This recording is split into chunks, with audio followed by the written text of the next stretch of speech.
Grayscale has recently decided to include Cardano. The thing is, I'm not so sure we care. Ready?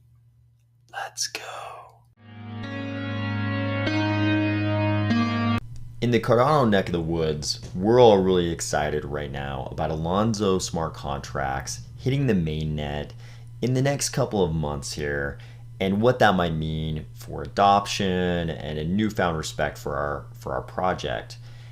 I think there are going to be some really important adoption metrics we'll get to watch develop. I also think there are going to be some things that get big headlines, but that probably don't matter that much. Everyone in Cardano is really excited right now because Grayscale has included Cardano. Why is everyone so excited? Because Grayscale is always reminding us they are the world's largest digital currency asset manager. Here on the first page, you can see this guy, the investment landscape is changing. This guy looks like he's in investor heaven. Look at this. Look at this building he's in. It looks like the set you would use in a movie for heaven. He just came down a staircase because he's in investor heaven. Look at this next picture. This person is like a smart investor. Look at that. Her belt thing matches the collar on her jacket. That is smart investor stuff. These guys, they're planning out diversification, and they're on a fancy tiled floor with exposed brick because they are smart investors. It's all geared towards smart investing with the world's largest digital currency asset manager. Here's the thing about this Grayscale news. So Grayscale is the world's largest digital currency asset manager, they tell us. But when we think about Grayscale, people think about things like the Grayscale Bitcoin Trust. The Grayscale Bitcoin Trust has $21.7 billion of assets under management. That's pretty big.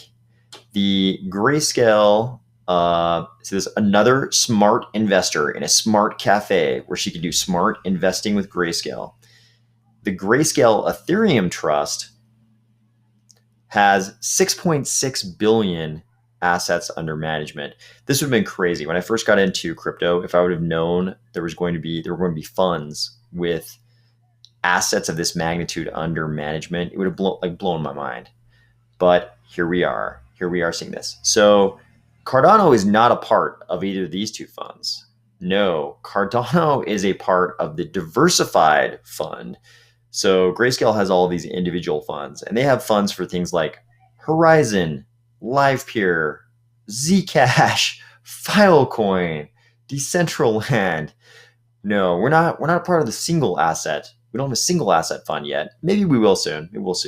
But Cardano is a part of the Grayscale Digital Large Cap Fund. So remember, Ethereum is 6.6 billion. Bitcoin was, let's look at that number again real quick. Bitcoin was 21.7 billion. The Diversified Fund is 348 million, not even a billion. Much smaller fund. This is a diversified fund. So let's get an exact figure here on assets under management for this diversified fund. So it looks like we've got $348,894,977. And then if we go down here a little bit further, I think they're going to break down for us. Yep, fund components. Here we go. So it's 67.9% Bitcoin, 24.9% Ethereum, and 4.3% Cardano. So if we do a little fuzzy math here, we're not going to break down their financials in depth, but just to give ourselves an idea of how big a role Cardano is playing in this $348 million fund. If we take that number, 348,894,977 times by 4.3%, we get 15,002,484 and 1.1 cents. So we're talking about a share of this assets under management, maybe, and this is not going to be a correct figure, but just to give ourselves an idea, we're talking about maybe a share of this of like 15 million. This is actually smaller than the amount a lot of our stake pools have delegated to them. If you're in a larger stake pool, it probably has more than $15 million worth of ADA delegated to it. So this is not a huge amount.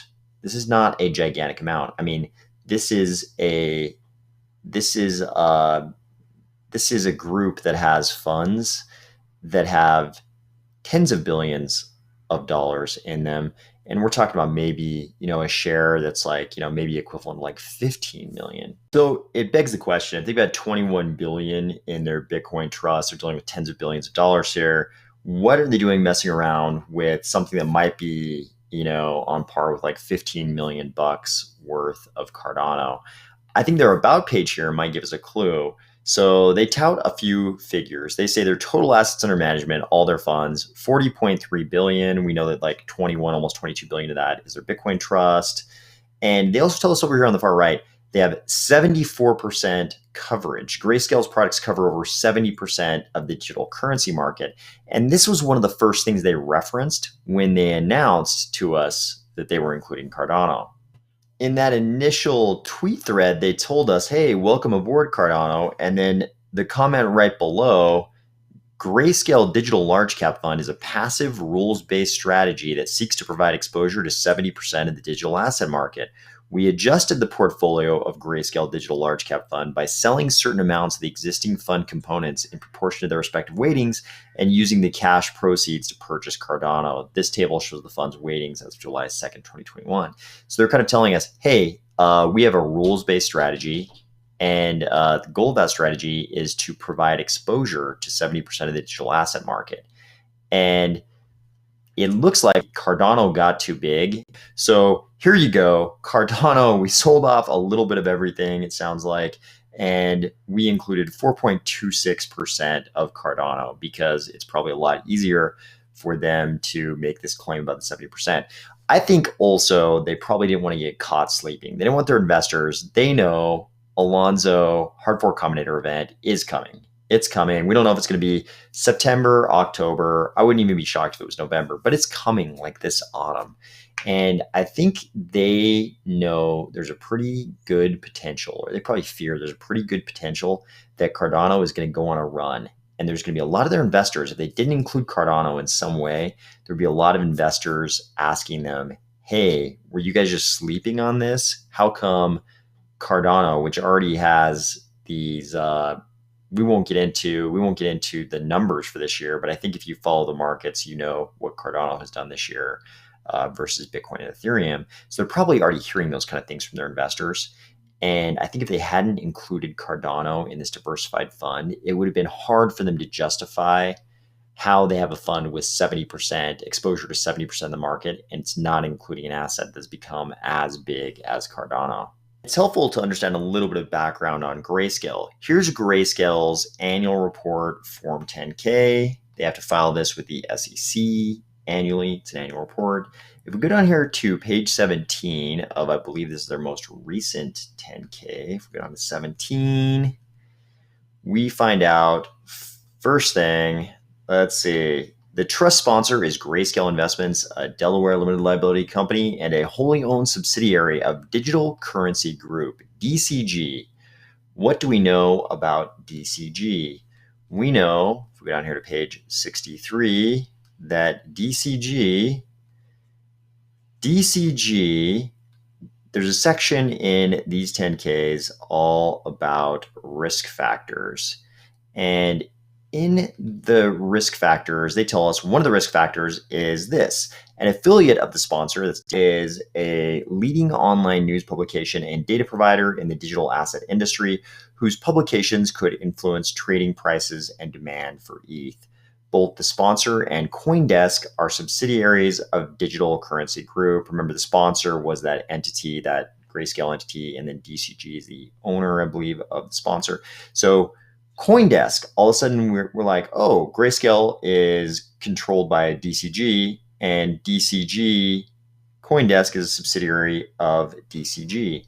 Another very interesting Another very interesting risk factor is this competition from the emergence or growth of other digital assets or methods of investing in ETH could have a negative impact on the price of ETH and adversely affect the value of the shares. So we know this is the Ethereum 10K, so they're going to talk about risk factors, things that could be risks to Ethereum.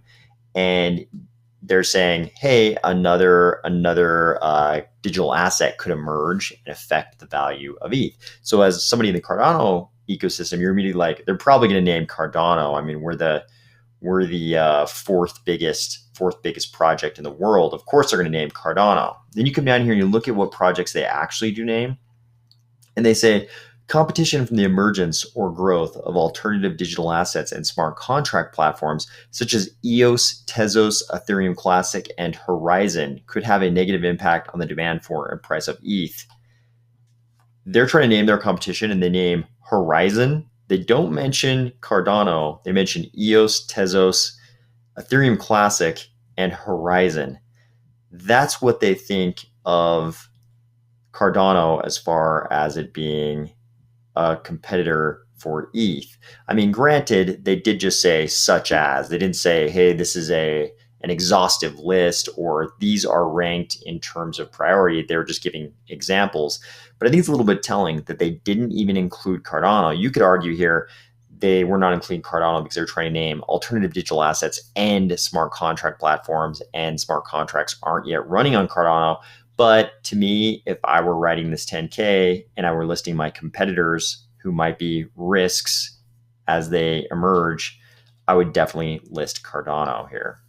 You're probably saying to yourself, hey, wait a second, you mentioned Coindesk and then you didn't explain the significance of Coindesk. So if you go back in the history of Cardano in your mind, you'll know that Coindesk has not always been perceived, at least, to be the best friend of the Cardano ecosystem. Here we see a tweet from Charles Hoskinson back in March of 2018, 3 years ago, saying, it's absolutely extraordinary to me that after 6 months of asking, Coindesk still refuses to run an article on Cardano, but will even for unreleased cryptos. And then he points to an article about Hedera Hashgraph. Could you at least tell us why you hate us, Coindesk? I actually remember when that was going on in March 2018 with Cardano, but more recently, if you join the community more recently, you might remember earlier this year when the Ethiopian Ministry of Education Atala Prism deployment came out, and it was the largest blockchain deployment in the history of crypto.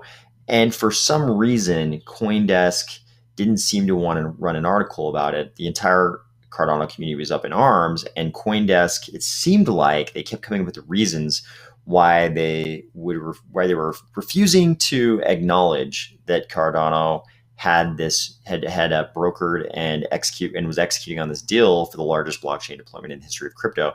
It got to the point that Charles Hoskinson made this tweet. He said, here's a behind the scenes fast fact about our minister deepfake. Kurosawa directed the scenes and meticulously hand painted each storyboard of the interview. I believe we covered this on this channel when this tweet happened. But basically, it was getting to the point. It was getting so absurd that Coindesk was almost in a position where they were going to have to claim that the video interview with the Minister of Education had to be a deep fake in order for them to not acknowledge that this deal had actually taken place. That's how much of a friend Coindesk, which apparently is a subsidiary of DCG, has always been to us. So it should be no surprise. Given all of this, it doesn't surprise me, at least, that Grayscale is including Cardano so late in the game. I think it can only be because it's gotten so late in the game and Cardano's gotten so big and the Alonzo Hard Fork Combinator event is looming so close that they almost had to include Cardano in order for them to not be accused of being asleep at the wheel by their investors. That's my personal opinion on this. You can make of it what you will, and I will talk to you tomorrow.